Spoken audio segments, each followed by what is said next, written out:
Hey there, I'm really Autistic, and today I'm going to be trying to record on my Samsung. We'll see how this goes. So you don't know how many times I've tried to record this bloody video, I just can't do it. But today I want to talk to you about looking disabled enough. So it's always been this, I'm not sure where this stereotype has come from, that disabled people can't look good, that you have to look disabled, you have to look a certain way, you can't be attractive, you can't wear makeup, you can't wear nice clothes. And although I've heard some people say, I've never heard that before, it is actually a thing that a lot of disabled people go through, where they're told they don't look disabled enough, or they'll be told they're pretty or handsome for a disabled person. And these are actual experiences that people have had.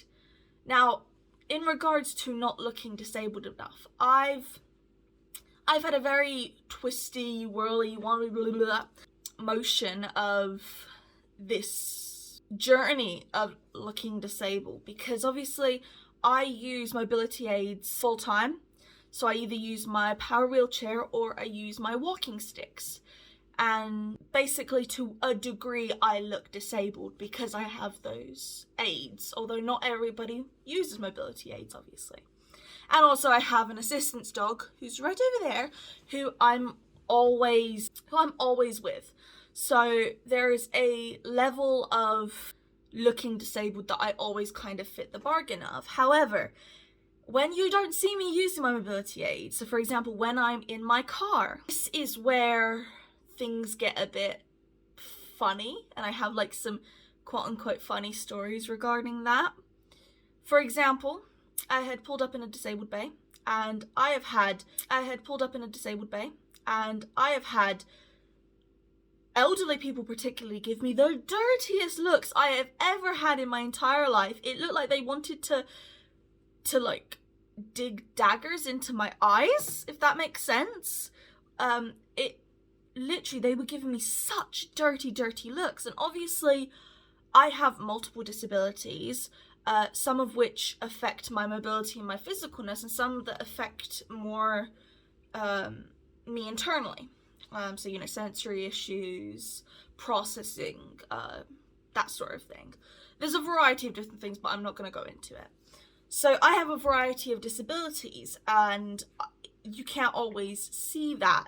You might be able to see it if I've got my mobility aid, but if you're seeing me through a car window, then otherwise no. And I've actually had an experience where I parked up into a disabled bay, and I was sitting in my car because I wasn't feeling very well. And I was like, I don't feel very well, I'll go in when I feel a bit better, I just feel awful. My dad had gone in first, because he was like, I'll go in and I'll get the trolley and I'll do the stuff that I have to get, and then you can come and do the rest. So I was sat in my car, window down in the back seat, because my assistance dog needed that nice cool. I don't know how to explain it. I don't know whether it's worth explaining, but this person just stuck their head in through the window and their hand in, and I was like, what the fuck are they doing? And they saw me and they went, oh sorry, I was just checking. So I took that as they were checking that I did have a blue badge in my dashboard and that I was actually disabled, or something on the lines of that.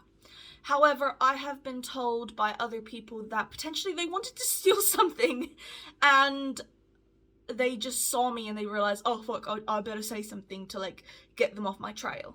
I don't know what the truth behind that was, but I will never forget that, because I was like, what the actual hell?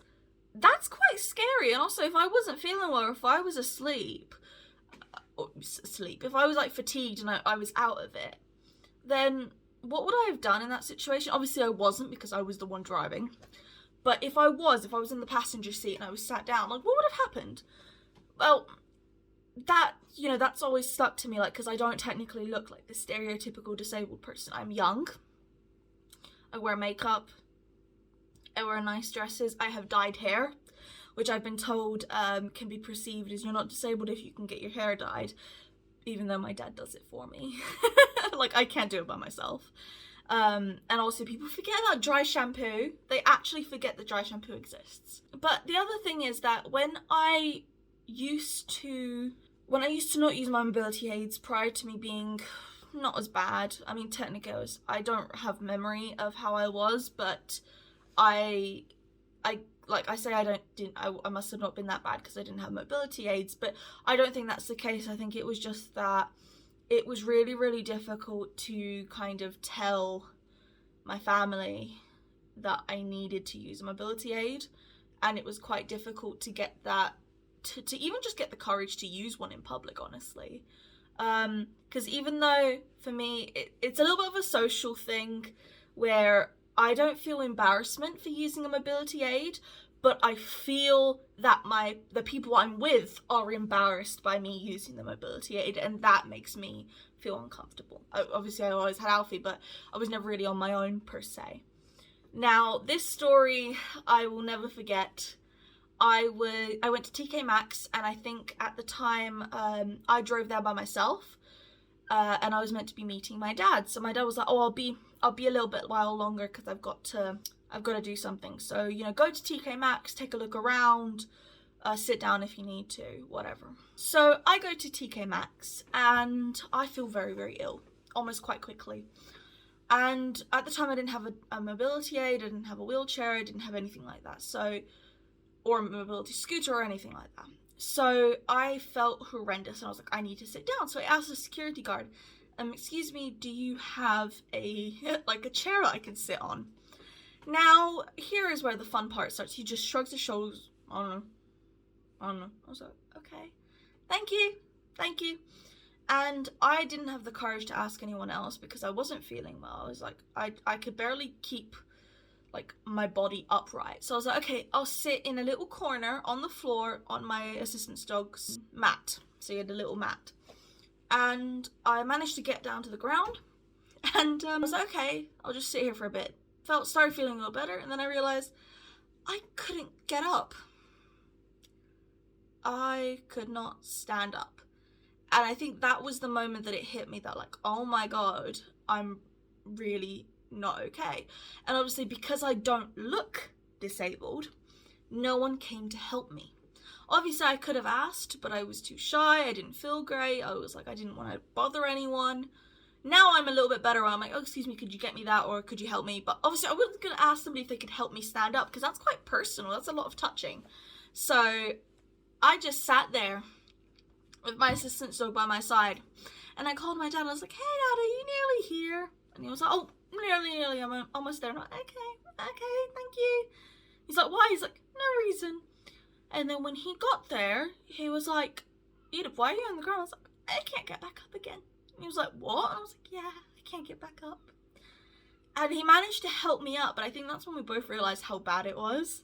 But no one helped because obviously they didn't think I was disabled enough. And to be honest, I should have had a mobility aid then. I don't know why I didn't. Also, I think I'm rambling a little bit because I can feel like none of these stories are really matching together. But moral of the story is that, like, just because somebody looks okay doesn't mean that they're not disabled, and you don't have to fit this characteristic of looking disabled. You don't have to look ill 24/7, because sometimes the way that we feel internally doesn't reflect externally, if that makes sense. And especially with, for example, being autistic and having sensory overwhelm, that might not even show up outwardly, because some people are very good at masking. Some people are fantastic maskers, but it doesn't mean they're not struggling and they're not suffering. And it's the same with having any form of disability, where you don't have to outwardly look ill to be feeling the way that you feel. And I wish that we would kind of get out of this, almost like this societal thing of like someone doesn't look ill enough or they don't look disabled enough. Because I know that a lot of people who theoretically, maybe they want to not look very ill, right? But they need a mobility aid, might not even use a mobility aid because they're petrified of what other people are going to think of them. So they might think that, oh, they don't look ill enough to be using that mobility aid. Or the biggest thing is the fact that I'm an ambulatory wheelchair user. So I can stand up and walk for short periods of time.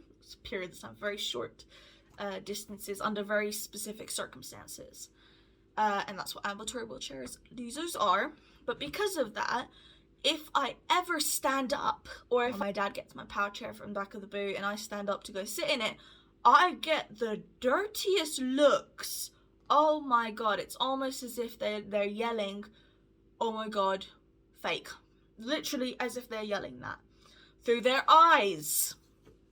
So it's just a little bit silly the way that society tends to have this picture of being disabled. However, when you're in the disabled community, you see so many gorgeous and beautiful people who may not be deemed as disabled looking enough by society's expectations, which is really bizarre, honestly.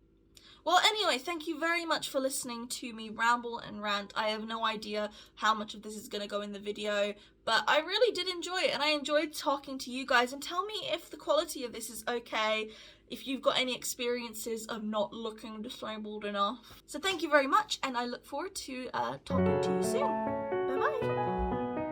I wanted to say as a final thing was actually that invisible illnesses are a thing and they're valid, and somebody doesn't have to look disabled to be disabled. I'm so sorry, I've got brain fog. Thank you.